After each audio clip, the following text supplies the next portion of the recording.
अगर जाति जनगणना हो जाएगी कौन सा पहाड़ टूट पड़ेगा? बिहार में हो गई, कौन सा पहाड़ गिर पड़ा बिहार के? 16 नवंबर 1992 को आया और 6 दिसंबर 1992 को बाबरी मस्जिद गिरा दी गई। मुसलमान अब जो भारत में मुसलमान है ये कोई अरब ईरान से आए हुए लोग हैं। अरे मुगल जो थे वो तो आजादी की लड़ाई में मर गए, अंग्रेजों का विरोध करते करते मर गए, और जो बचे कुचे थे वो पाकिस्तान चले गए। अब भारत में मुसलमान कौन है? आप लोग ही कहते हैं ये मुस्लिम भोजन का नाम, कहते हो नहीं कहते हैं ये मुस्लिम जात का नाम, ये मुस्लिम तेली है, अरे ये हज्जाम है, कहते हो नहीं कहते? तो इसका मतलब क्या है? हमारा ही भाई है, विदेश से नहीं आया है, लेकिन भाई को भाई से खूब लड़ा करके अब तीसरा मजा कर रहा है जो इतना दिन से मजा कर रहा है। सबसे पहली और बड़ी बात यह है कि इस देश में खास तौर से पिछड़े वर्ग के लोग हैं, ओबीसी समाज के लोग, तो ओबीसी समाज के लोगों को ओबीसी समाज का होने का बहुत ज्यादा फायदा अभी तक मिल नहीं पाया या वो ले नहीं पाया, तो इसलिए वो उसके महत्व को भी समझ नहीं पाया।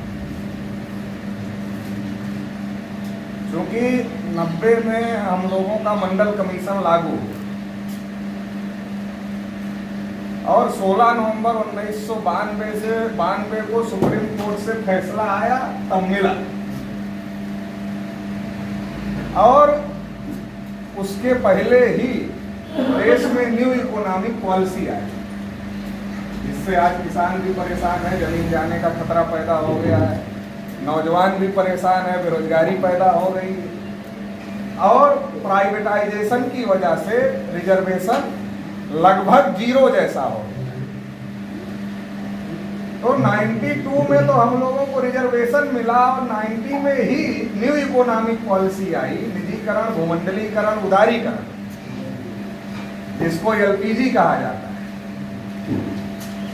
तो निजीकरण, भूमंडलीकरण, उदारीकरण की जो पॉलिसी आई,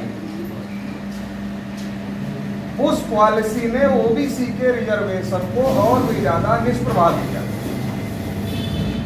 दूसरा, शेड्यूल कास्ट के लोगों के रिजर्वेशन में क्रीमी लेयर नहीं था, मगर ओबीसी के लोगों के रिजर्वेशन में क्रीमी लेयर था। हेलो, तो बहुत सारे लोग क्रीमी लेयर का मतलब भी नहीं जानते। ओबीसी के लोग, गांव देहात के लोग तो बिल्कुल भी नहीं जानते।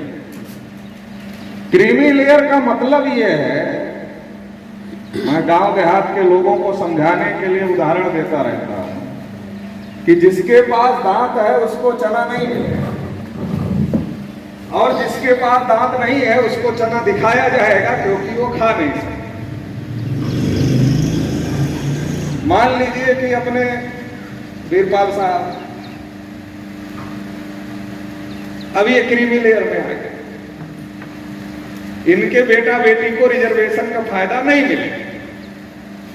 जब इनके बेटा बेटी को रिजर्वेशन का फायदा नहीं मिलेगा, लेकिन महंगी एजुकेशन के दौर में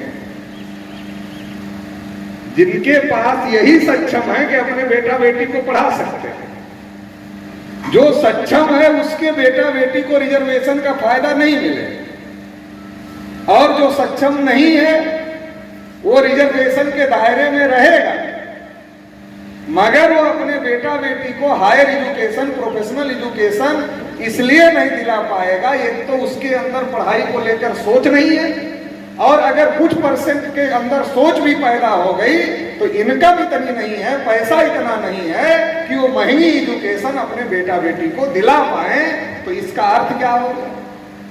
जो पढ़ा नहीं पा रहा है बेटा बेटी को, उसको कहा तुमको रिजर्वेशन मिले, और जिसके अंदर पढ़ाने की सोच है और जो पढ़ा सकता है उसको कहा नहीं मिलेगा।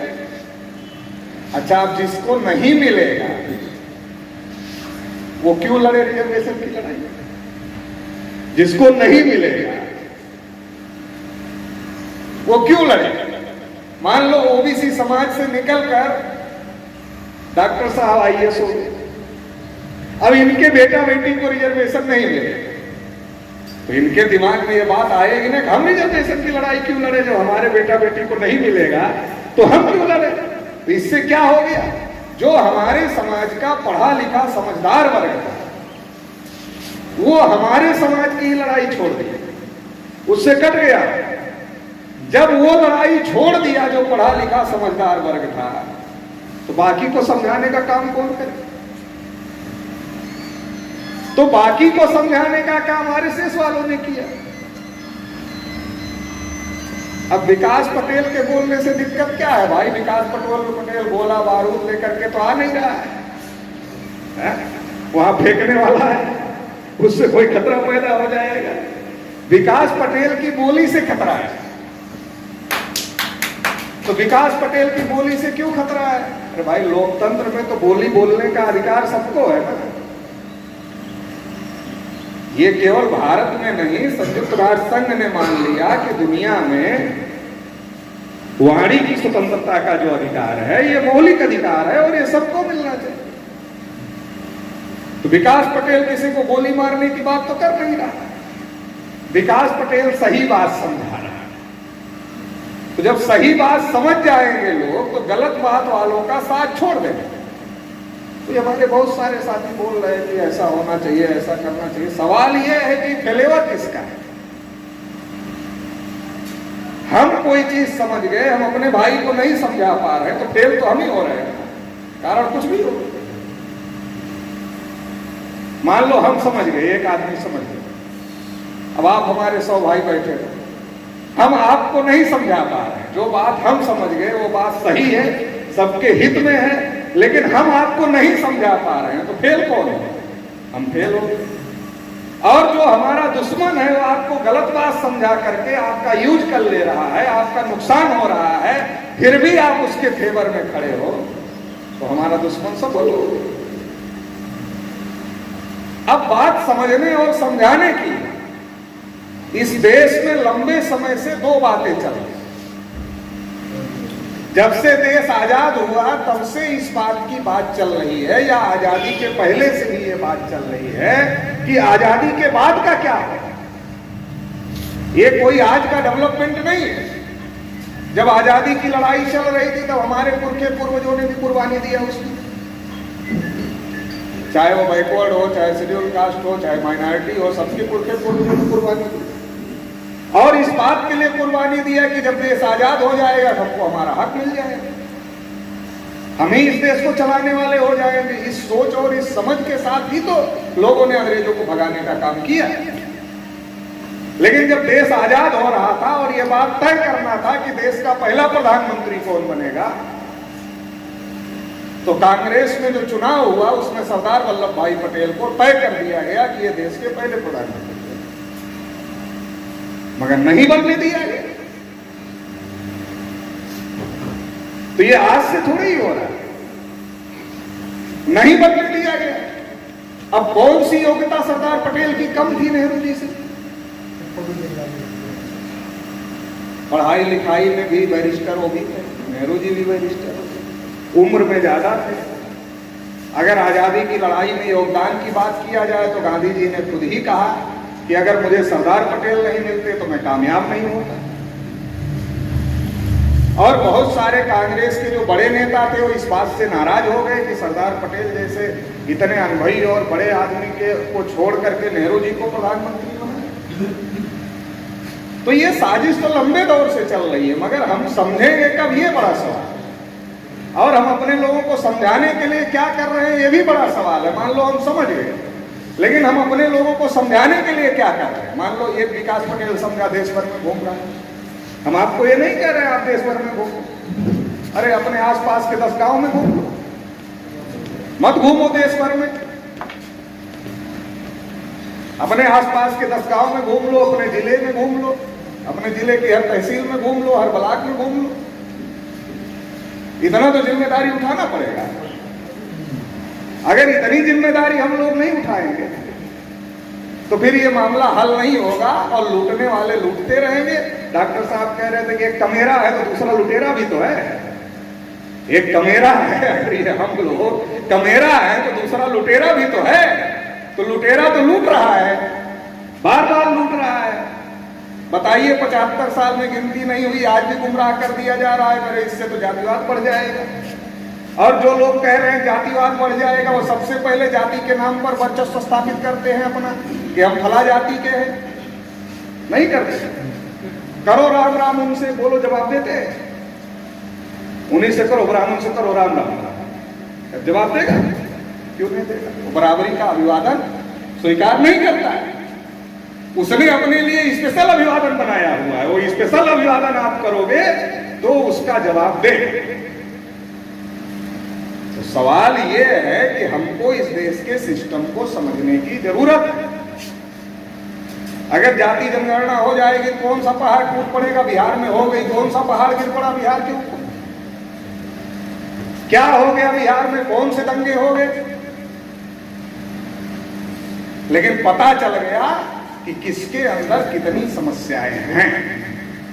अब अगर ईमानदारी से उस पर काम हो तो सबकी समस्याओं का समाधान किया जा सकता है। लेकिन अंग्रेज करते थे।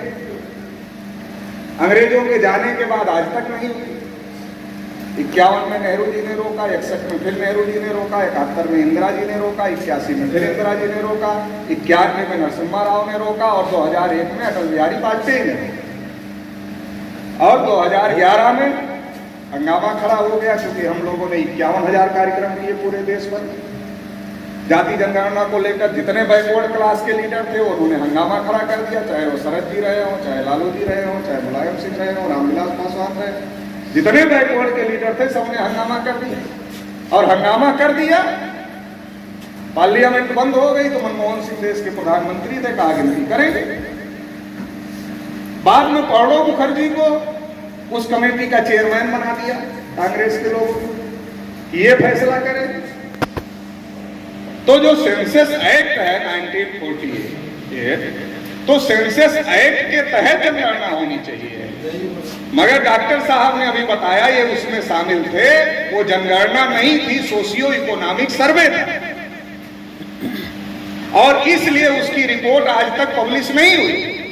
अगर वो जनगणना होती तो उसकी रिपोर्ट पब्लिश हो जाती, क्योंकि जनगणना की रिपोर्ट तो रोक नहीं सकती सरकार, हो तो पब्लिश हो जाती।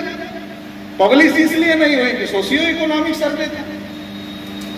अच्छा, आप दूसरी बात देख लीजिए, शेड्यूल कास्ट को रिजर्वेशन मिला, संख्या के अनुपात में मिला। शेड्यूल ट्राइब को रिजर्वेशन मिला, संख्या के अनुपात में मिला। इसका मतलब भारतीय संविधान संख्या के अनुपात के सिद्धांत को मानता है। जब शेड्यूल ट्राइब का रिजर्वेशन संख्या के अनुपात में मिला, तो ओबीसी को रिजर्वेशन संख्या के अनुपात में क्यों नहीं मिला? ओबीसी को भी संख्या के, अगर मंडल कमीशन ने काउंटिंग करके ये कहा कि 52% ओबीसी देश में है, तो 52% का रिजर्वेशन देश में ओबीसी को मिलना चाहिए था। नहीं मिला। अगर नहीं मिला तो लड़ना चाहिए था ओबीसी के लोग। मगर लड़ते कैसे? मंडल समझाने वाले मंडल समझा रहे थे, कमंडल समझाने वाले कमंडल समझा रहे थे। ये दौर आप देखो 90-92 का, उस दौर में जब मंडल कमीशन की लड़ाई चल रही थी, तो उसी दौर में 16 नवंबर 1992 को बाबरी मस्जिद गिरा दी गई। और ओबीसी का फैसला कब आया मंडल कमीशन का? 16 नवंबर 1992 को आया और 6 दिसंबर 1992 को बाबरी मस्जिद गिरा दी गई। कितना दिन हो गया? 16 नवंबर 1992 से 6 दिसंबर 1992, कितना दिन हो गया? 20 दिन हो गया। 20 दिन के अंदर गिरा दी गई। मंडल कमीशन लागू करने में जो धोखा ओबीसी के साथ में हुआ, वो धोखा अगर ओबीसी को पता चलता तो ओबीसी उसके खिलाफ दिल्ली घेरता। अगर मंडल कमीशन के लिए ओबीसी लड़ रहा था तो उसके लिए भी लड़ लेता, अगर समझ में आता कि धोखा है। जितने समझे थे कम से कम उतने और तो समझा के लड़ लेते। लेकिन ओबीसी को गुमराह करके दिल्ली ना जाए, अयोध्या भेज दिया। मैं वहीं का रहने वाला, वहां वाले कम गए और दूर वाले ज्यादा गए। आज भी वहां वालों का ज्यादा इंटरेस्ट नहीं है, मगर दूर वाले ट्रेनें भर भर के जाते हैं। तो उलझा दिया। अब उलझा दिया तो लड़ाई दूसरी बन गई। जो लड़ाई बनी थी हक अधिकार की, कि जिसकी जितनी संख्या भारी उसकी उतनी हिस्सेदारी, जिसकी जितनी संख्या है, चाहे इस देश का शासन हो, चाहे प्रशासन हो, चाहे नौकरी हो, चाहे विश्वविद्यालय हो, चाहे फैक्ट्री हो, कल कारखाने हो, उद्योग धंधे हो, हर जगह जिसकी जितनी संख्या है उसको उतना हिस्सा मिलना चाहिए। जैसे एक बाप के 4 बच्चे होते हैं तो बराबर बराबर हिस्सा लगता है। अगर ये होता तो आज 80% नौकरियों पर ऊंची जाति के लोगों का कब्जा नहीं होता। और ये मैं नहीं कह रहा हूं, ये जब शरद यादव जी राज्यसभा सांसद थे तो उन्होंने पार्लियामेंट में पूछा, तो पार्लियामेंट में भारत सरकार के कार्मिक मंत्रालय ने उनको लिख कर दिया कि 79.2% क्लास 1 क्लास 2 की सर्विसेज में ब्राह्मण और ऊंची जाति के लोगों का कब्जा।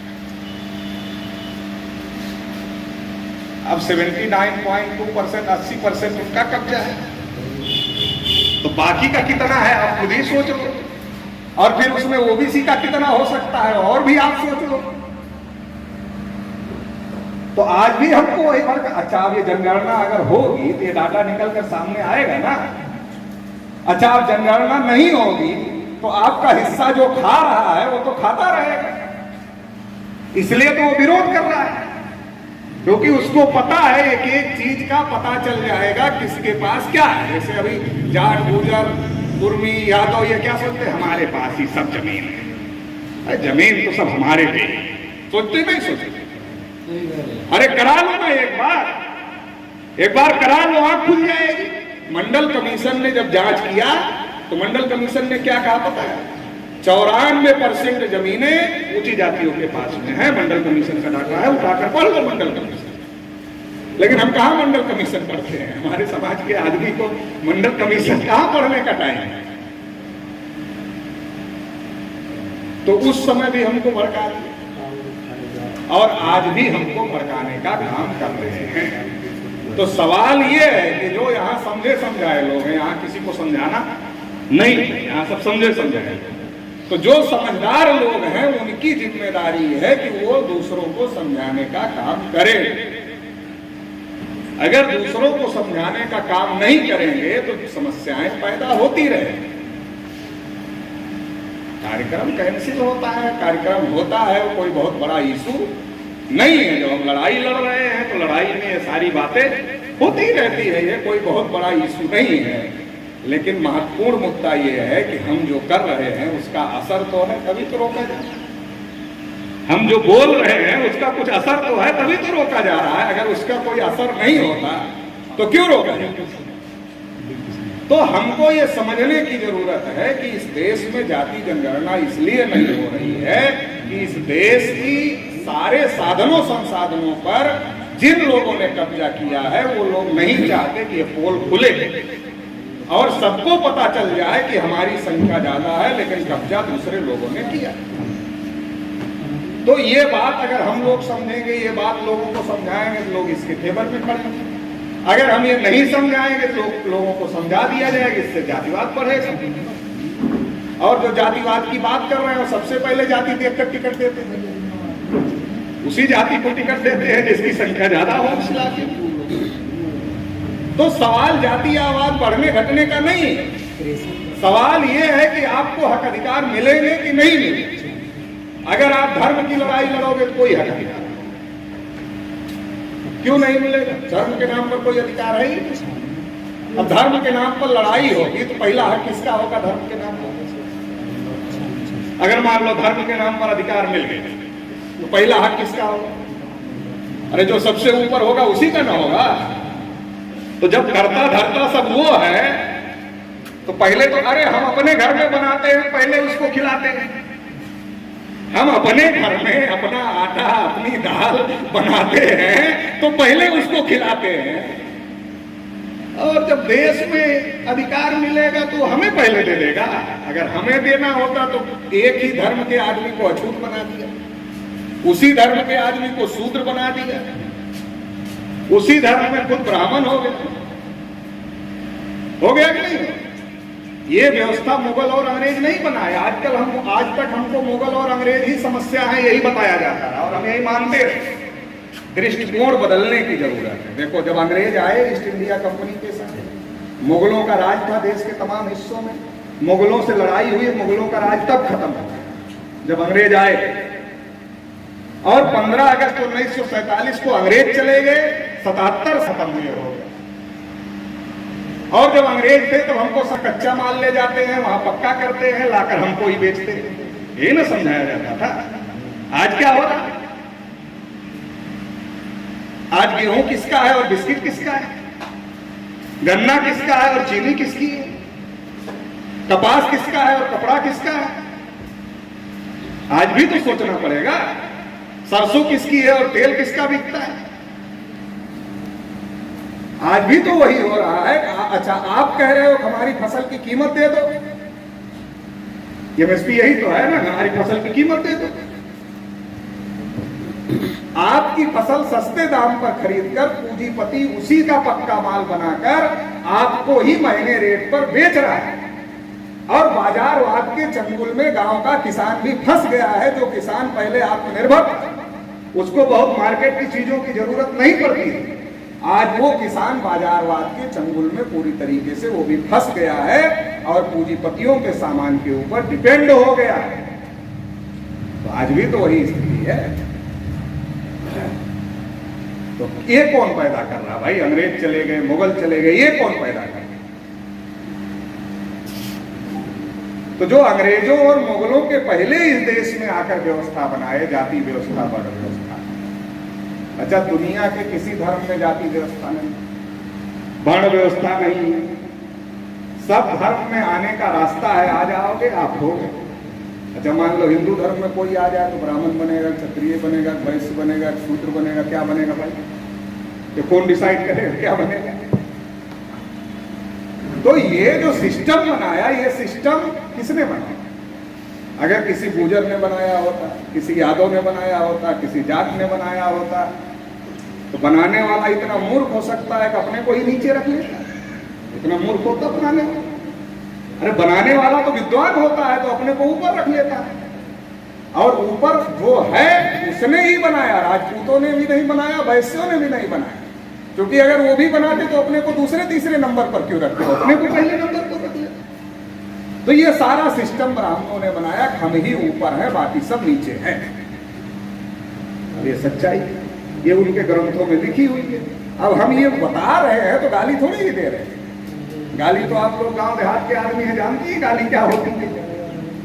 तो गाली नहीं दे रहे हैं, ये बता रहे हैं कि ये सिस्टम है। अब देखो दिक्कत क्या है। जब डॉक्टर बाबा साहब अम्बेडकर ने संविधान सौंपा तो कहा संविधान कितना भी अच्छा हो, अगर इसको लागू करने वाले लोग अच्छे ना हो तो संविधान अच्छा साबित नहीं हो, ये कहा। अब देखो मामला कहां फंस गया। संविधान तो लिख दिया गया, उसमें अधिकार लिख दिए गए, लेकिन संविधान की ड्राइविंग सीट पर, चलाने वाली सीट पर जो बैठा है उसका विचार संविधान के विचार से मैच ही नहीं कर रहा, मिल ही नहीं रहा। क्योंकि संविधान क्या कह रहा है? सब बराबर है। उसने कोई भेदभाव नहीं किया, कोई ऊंच नीच नहीं किया। भारत के नागरिक सभी बराबर, सबको एक ही वोट देने का अधिकार और एक ही गिनाने, सबको बराबर कर दिया, सबको सबका हक अधिकार मिले, सबको स्वतंत्रता हो, ये संविधान में लिख दिया गया। लेकिन अब जिनको ड्राइविंग सीट पर हम लोगों ने बिठाया संविधान चलाने के लिए 77 साल से, उनकी मानसिकता क्या? हम ही ऊपर है, बाकी सब नीचे, हम सर्वश्रेष्ठ पैदा ही होते।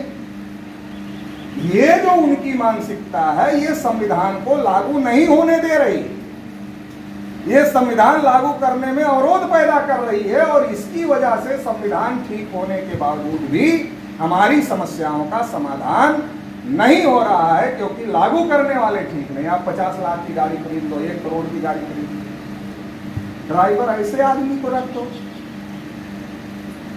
जो गाड़ी चलाना ही नहीं जानता, फिर क्या होगा? गाड़ी सही चलेगी?